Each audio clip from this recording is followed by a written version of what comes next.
bases, and salts. Welcome to Brain Up. Today we are going to learn the second chapter of science, which is acids, bases, and salts. So, without any delay, let's get into it. So, the topics that we are going to study in this chapter are chemical properties of acids and bases, common characteristics in all acids and bases, strength of acids and bases, and about salts and their applications in daily life. So the first topic we are going to understand in this video is chemical properties of acids and bases. So let's get started. Before that, let us have a quick recap that we have studied in our previous classes. Okay, so we know that acids taste sour and turn blue litmus paper into red color.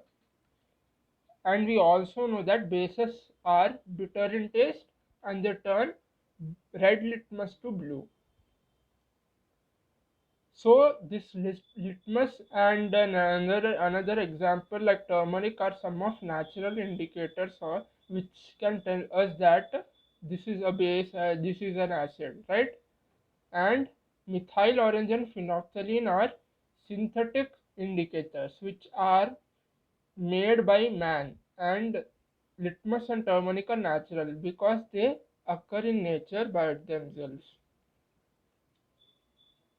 And moreover, these are the pictures that I was talking about just now. Litmus paper, when we dip blue litmus paper into an acidic solution, we get a red color. Vice versa happens when we take a red litmus paper and dip it in the alkaline solution, which is a basic solution, we get blue color on it. And phenolphthalein can be used as when acid is added to phenolphthalein, it remains colorless, whereas when we add base to the phenolphthalein, it becomes pink in color. So these indicators help us finding out what is an acid or what is a base, right?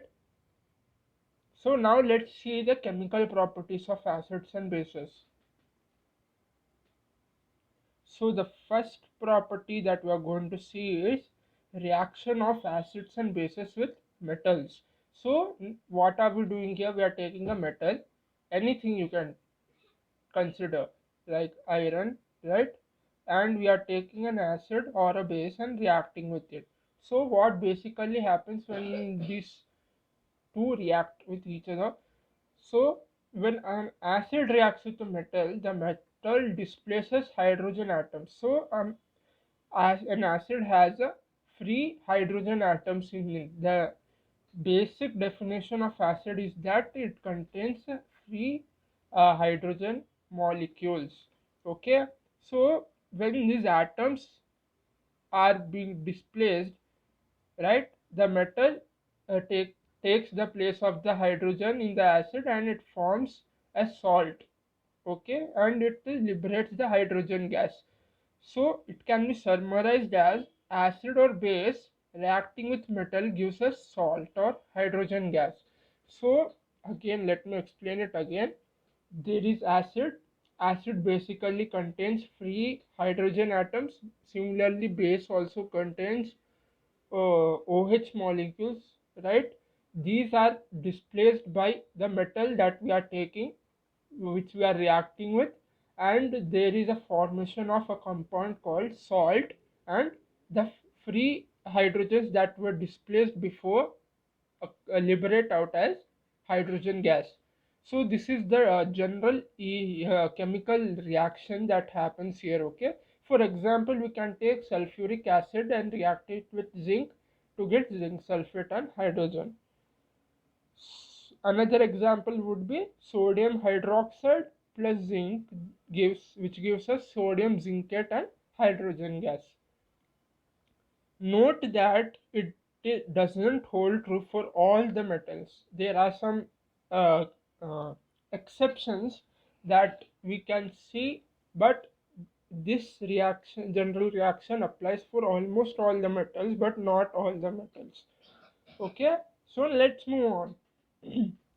The second chemical property that we are going to look at are reaction of acids with metal carbonates and metal hydrogen carbonates. So when we react acids with metal carbonates and hydrogen carbonates can be also called as bicarbonates. So when they react with acid, they give salt, carbon dioxide gas, and water. The general equation of chemical equation of this property can be written as metal carbonate or metal hydrogen carbonate plus acid gives rise to salt plus carbon dioxide plus water. So here in metal carbonates and metal hydrogen carbonates, you can see the name carbonate, which basically means that it contains a carbon molecule, right? So this carbon molecule comes out as carbon dioxide after the reaction. Similarly, the acid that we are reacting it with, it displaces the hydrogen and carbon molecules in the metal carbonate or metal hydrogen carbonate, and it gives us salt and water. So this is the general chemical equation of it. The best example for this could be sodium carbonate plus hydrogen chloride, which gives sodium chloride plus carbon dioxide and water. Next, move on to the next chemical property, reaction of acids with metallic oxides. So what does metallic oxide means? Metallic oxides are the oxides which contain metal. Okay, so metal oxides when reacted with acids give salt and water. This is similar to the first chemical property that we looked at.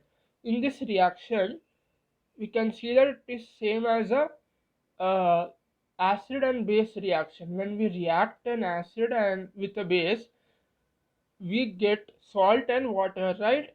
So basically the same thing is happening here. So with this we can say that metal oxides are acidic in nature, right? No, sorry, the metal oxides are basic in nature, because we are taking an acid and reacting with metal oxide, we are getting salt and water, which happens in the reaction of acids and bases, right? So already we have taken an acid, so we can conclude from this, we can conclude that metal oxides are basic in nature. So the general equation can be written as metal oxide plus acid gives rise to salt plus water. The best example for this can be copper oxide plus hydrochloric acid gives rise to copper chloride and water. The fourth chemical property is reaction of bases with non-metallic ores. See, this is the same reaction as the previous one. We are just replacing acid with a base and metal oxide with a non-metallic oxide. Now we know that metallic oxides are basic in nature. So non-metallic oxides can obviously be acidic, right? So we are taking a base here and we're taking an acidic oxide, which is nothing but non-metallic oxide. Non-metallic oxide plus base gives us the same result, which is salt and water. The general chemical equation can be written as like this: non-metallic oxides plus base gives rise to salt and water, which is similar to the previous one. So the example for this can be carbon dioxide plus calcium hydroxide gives rise to calcium carbonate and water.